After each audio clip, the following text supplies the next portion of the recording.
Bonjour à tous, nous nous retrouvons aujourd'hui pour un 5e épisode de J'irai lire chez vous. Et oui, déjà un 5e.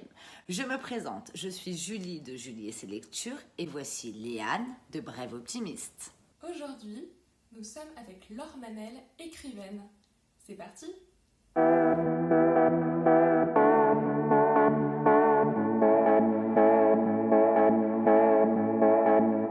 Bonjour Laure et merci d'avoir accepté ce J'irai lire chez vous. Beaucoup de personnes connaissent ton nom ou peut-être ont déjà lu un de tes romans, mais peux-tu te présenter en quelques mots? Bonjour, donc je suis Laure Manel, merci de m'accueillir dans votre interview. Je suis romancière depuis 2017, enfin, j'ai repris vraiment l'écriture en 2014, mais disons que ma première publication en librairie c'était 2017 avec La délicatesse du homard aux éditions Michel Lafon. Voilà, je vis dans le Maine-et-Loire et je suis la maman d'un garçon de 16 ans. Quel a été ton parcours jusqu'à l'écriture ? Je dirais que l'écriture a toujours fait partie de ma vie parce que dès que j'ai su tenir un crayon, j'ai commencé à vouloir raconter des histoires avec. Pour avoir un vrai métier, entre guillemets, je me suis lancée dans des études littéraires avec un bac L et une licence de lettres modernes. Je suis devenue professeure des écoles et même directrice pendant 14 ans, enfin directrice 14 ans et 18 ans en tout. Et l'écriture est revenue dans ma vie de façon assez étrange. Mais voilà, je me suis remise parce que pendant une quinzaine d'années, je n'ai pas du tout écrit. Et je m'y suis remise petit à petit, d'abord en participant à des ateliers d'écriture. Et puis en participant à des concours de nouvelles. Voilà, je me suis remis le pied à l'étrier, j'ai suivi diverses formations. Et j'ai enfin repris l'écriture de fiction à l'été 2014. Et je me suis lancée dans l'auto-édition sur la boutique Kindle. Voilà, et au 3e roman, j'ai eu la chance d'être repérée par plusieurs éditeurs pour mon roman La délicatesse du homard.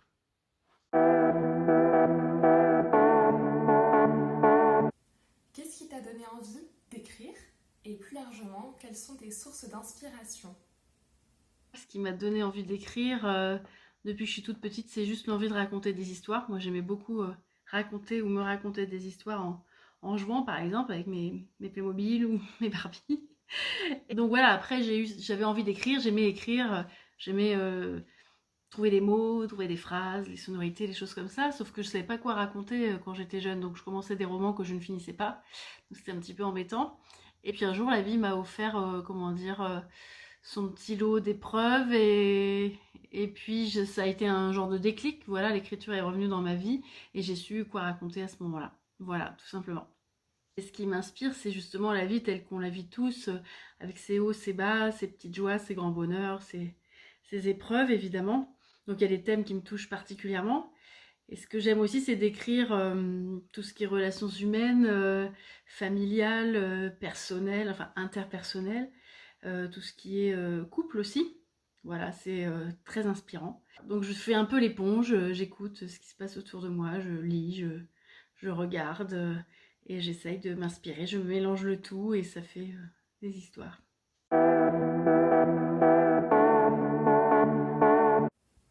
Peux-tu nous raconter les étapes de création d'un livre depuis l'idée jusqu'à la publication en librairie? Oui, alors en effet, il y a beaucoup d'étapes pour créer un livre. Donc on part de l'idée, mais une idée avec un grand I, j'ai envie de dire, parce qu'on est traversé par plein de petites idées qui ne feront pas forcément un roman.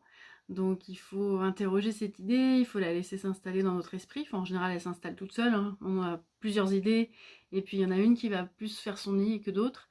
Et puis il faut la laisser s'enrichir, mûrir à l'intérieur de soi, y réfléchir. Enfin, je pense qu'on y réfléchit sans même en avoir conscience. Pardon. Et donc voilà, il faut trouver ici toute une somme de thèmes à aborder, des thèmes principaux, des thèmes secondaires. Voilà, après moi j'envisage les grandes lignes de la trame, les grandes lignes de l'intrigue avec les nœuds dramatiques importants, quelques idées de scène ou de rebondissements. Je pars aussi beaucoup de mes personnages.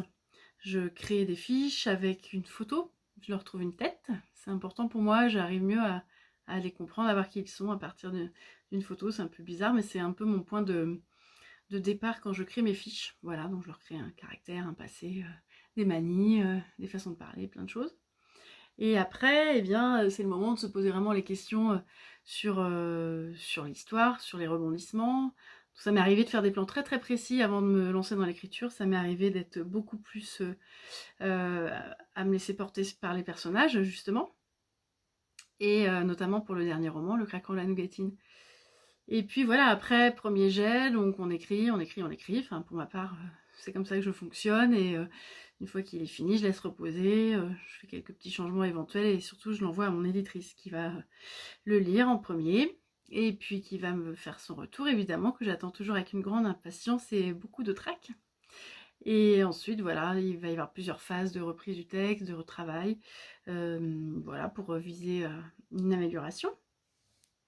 Et après, ça passe entre d'autres mains, de différentes phases de correction, qui sont un peu complexes à expliquer là, mais voilà. Et puis, les dernières relectures, après, ça part à l'impression. Voilà, il faut à peu près un an pour que tout ça se passe. Enfin, en tout cas, pour mon cas personnel. Voilà. Qu'aurais-tu envie de dire aux personnes qui veulent se lancer dans l'écriture?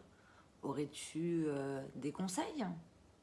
Alors, à ceux qui ont envie de se lancer dans l'aventure d'écriture, j'ai juste envie de dire, allez-y. Allez-y, surtout pensez au plaisir que vous avez à écrire, c'est quand même l'essentiel. Il faut déjà aimer écrire, écrire pour soi, parce qu'on n'est jamais sûr d'être lu, en tout cas à très grande échelle.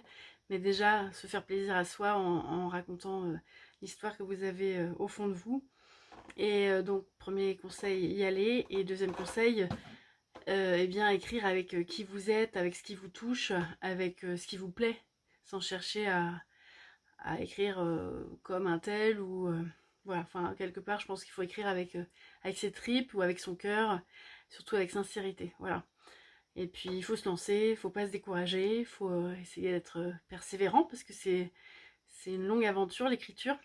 Et puis voilà, après ne pas hésiter à se faire relire par des bêta lecteurs par exemple. Et puis après faire le bon choix sur l'édition. L'édition traditionnelle, c'est pas facile d'y entrer. Mais il existe d'autres solutions, donc voilà. Donc déjà écrire, et puis pourquoi pas se former. Moi c'est ce que j'ai fait et je continue à lire des livres théoriques sur l'écriture ou à des témoignages d'écrivains. Ça me nourrit et entre chaque roman, à chaque fois je reviens à la théorie.